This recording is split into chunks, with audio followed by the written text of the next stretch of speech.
Hello दोस्तों, आज हम आपके लिए लाए हैं एक बहुत ही कमाल का मानवा। और अगर वीडियो पसंद आए तो वीडियो को लाइक, शेयर और सब्सक्राइब कर देना। ना आए तो कोई बात नहीं। तो बिना किसी बकवास के चलिए शुरू करते हैं। तो कहानी की शुरुआत में हमें डिवाइन कल्ट का सीन दिखाया जाता है, जहाँ पे हेवनली डिमन कल्टीवेशन कर रहा होता है। फिर उसके सामने एक बंदा बहुत ही कमाल की लैंडिंग करता है। फिर हमें इस बंदे के बारे में बताया जाता है कि ये फर्स्ट एल्डर का स्वॉन ब्रदर फर्स्ट डीमन है। फिर वो रोते हुए हेवनली डीमन से कहता है कि दुनिया के 9 बड़े बड़े सेक्ट, चाहे वो ऑर्थोडॉक्स हों या अनऑर्थोडॉक्स, वो हमारे पैरों के नीचे हैं और तुम उनका कुछ भी नहीं कर रहे। तुम्हारी रेपुटेशन इस दुनिया में बहुत अच्छी है। मैं चाहता हूँ कि तुम कुछ करो। तुम एक नंबर के पत्थर दिल आदमी हो। फिर उसे पीछे से आवाज आती है। फिर कोई उससे पीछे से कहता है कि ओए, मैं कोई पत्थर दिल आदमी नहीं। फिर हमें हेवनली डीमन का सीन दिखाया जाता है, जो कि कहता है कि मैं तो बस अपनी डिवाइन आर्ट्स की प्रैक्टिस कर रहा था। पता नहीं कैसे मैं अपने शरीर से अलग हो गया और अब मैं उसमें वापस भी नहीं जा सकता। अबे यार, क्या मुसीबत है। फिर हमें उस फर्स्ट डीमन का सीन दिखाया जाता है, जो कि अब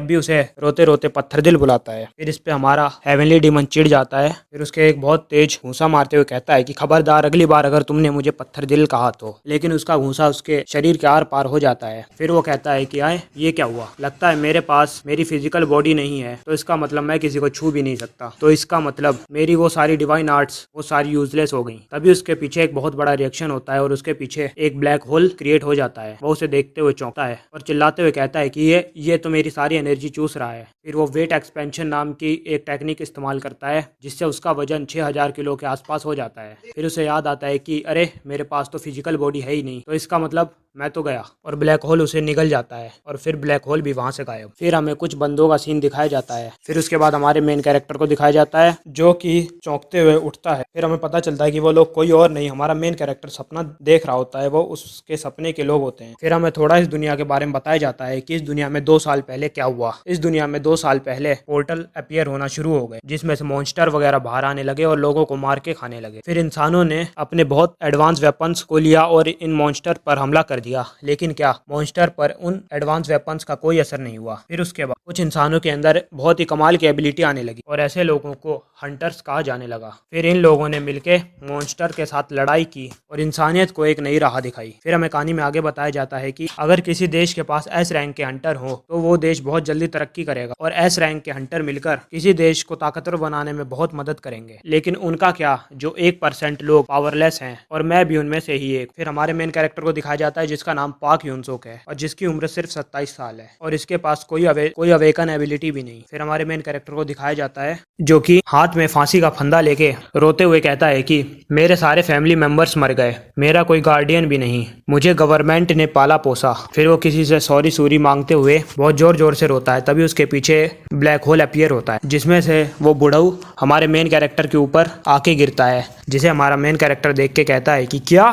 फिर हमारा मेन कैरेक्टर उससे पूछता है कि तुम कौन। फिर इस पे वो बुढ़ऊ कहता है कि क्या मतलब तुम्हारा, क्या तुम मुझे देख सकते हो। फिर हमारा मेन कैरेक्टर उससे कहता है कि अगर तुम यहाँ चोरी करने आए हो तुम बहुत बड़ी गलती कर रहे हो। मैं पहले से ही कंगाल गरीब आदमी हूँ, मेरे पास कुछ भी नहीं, तुमने यहाँ आकर अपनी जिंदगी की सबसे बड़ी गलती की। फिर वो सोचते हुए कहता है कि अब ये मैं कहाँ आ गया। फिर हेवनली डीमन सोचते हुए कहता है कि अब मैं ये कहाँ आ गया। फिर वो उड़ते हुए वहां से निकल जाता है। फिर हमारा मेन कैरेक्टर उस बुढ़ऊ से कहता है कि तुम पोर्टल में से आए, क्या तुम कोई हंटर हो। फिर वो बुढ़ऊ की नज़र टीवी पर पड़ती है और उसे देखते हुए सोचता है कि यहाँ तो बहुत कमाल कमाल की चीजें हैं। फिर उस पर हाथ मारता है और उसका हाथ टीवी के आर पार हो जाता है। फिर वो सोचते हुए कहता है, जैसा मुझे लगा मैं इसे भी नहीं छू सकता। फिर हमारा मेन कैरेक्टर कहता है कि मुझे पता लग गया ये कौन है, ये तो एक रैपर है जो कि मुझे ले जाने आया है। अरे नहीं, ये मुझे ऐसे कैसे ले जा सकता है, मेरा तो एक छोटा भाई भी है और मुझे उसकी देखभाल भी करनी। फिर वो बूढ़ा हमारे मेन कैरेक्टर से कहता है कि अभी अभी तुमने मुझे एक चोर बुलाया और अब तुम मुझे एक रीपर बुला रहे हो और अब तुम मुझे एक रैपर बुला रहे हो। फिर वो उसके माथे पे एक उंगली से अटैक। फिर उसके बाद हमारा मेन कैरेक्टर पलंग पे रोते रोते लेट जाता है। फिर वो बुढ़ऊ भी अपने हाथ को देखते हुए सोचता है कि क्या मैंने एक इंसान को टच किया। फिर वो उसके सर पे हाथ रखता है। इस पे हमारा मेन कैरेक्टर डरते हुए कहता है कि मुझे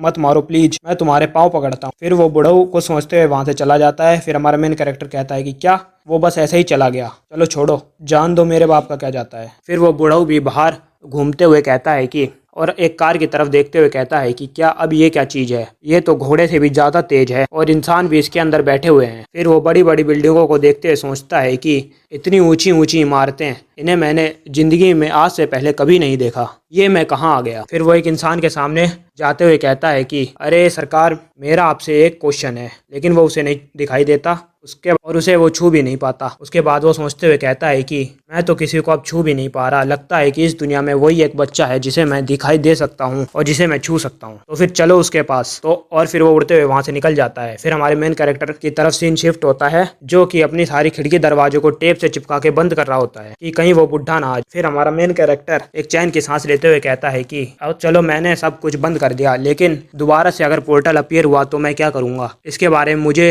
हंटर ब्यूरो में रिपोर्ट करनी होगी। फिर हमारे मेन कैरेक्टर के फ़ोन पे एक फ़ोन आता है, जिसे उठाते हुए सामने से उसकी किसी की आवाज़ आती है, जो कि हमारे मेन कैरेक्टर को कहती है कि पाक यून सो, मैं किम हाक्सुंग। जिसे सुन हमारा मेन कैरेक्टर कहता है कि बोलिए हंटर किम, क्या बात है। जिसे किम बताता है कि यहाँ पोर्टल अपीयर होना शुरू हो गए, हमें तुम्हारी ज़रूरत है, जल्दी से यहाँ आओ। जिसे सुन हमारा मेन कैरेक्टर कहता है कि हाँ क्यों नहीं, मैं अभी आता हूँ, मैं फ़ौरन घर से निकलता हूँ। फिर किम उससे कहता है कि यहाँ बी रैंक का पोर्टल है, कृपया पहले से ही प्रिपेयर होके आना। फिर हमारा मेन कैरेक्टर कहता है हाँ ठीक, अपने बाप को मत सिखा चल। फिर हमारा मेन कैरेक्टर सोचते हुए कहता है कि लगता है कि मृत्यु की इसका सही आंसर नहीं है, अगर मुझे मरना है तो मुझे इस पोर्टल में जाना होगा।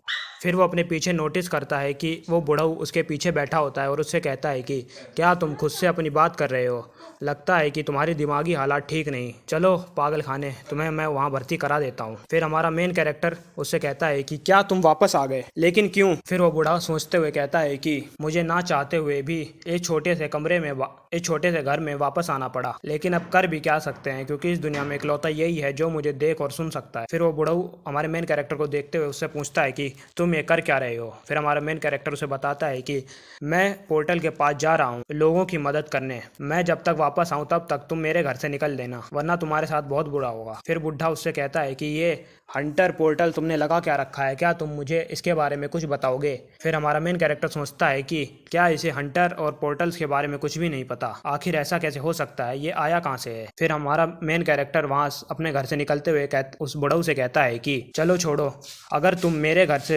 मेरे आने से पहले मेरे घर से नहीं निकले तो मैं तुम्हारे बारे में पुलिस को सब कुछ बता दूंगा, उसके बाद तुम जानो और पुलिस जाने। फिर वो बुढ़ऊ उससे हमारे मेन कैरेक्टर से कहता है कि क्या तुम वहाँ पैदल जाने वाले हो, फिर तो तुम सूरज ढलने के बाद ही पहुंचोगे। फिर उसका कॉलर पकड़ के उसे उड़ाते हुए अपनी डीमन फ्लाइट टेक्निक इस्तेमाल करते हुए वहाँ से निकल जाता है। और इसी के साथ हमारा यह एपिसोड यहीं पे खत्म होता है। तो मिलते हैं अगले किसी एपिसोड में, तब तक के लिए धन्यवाद।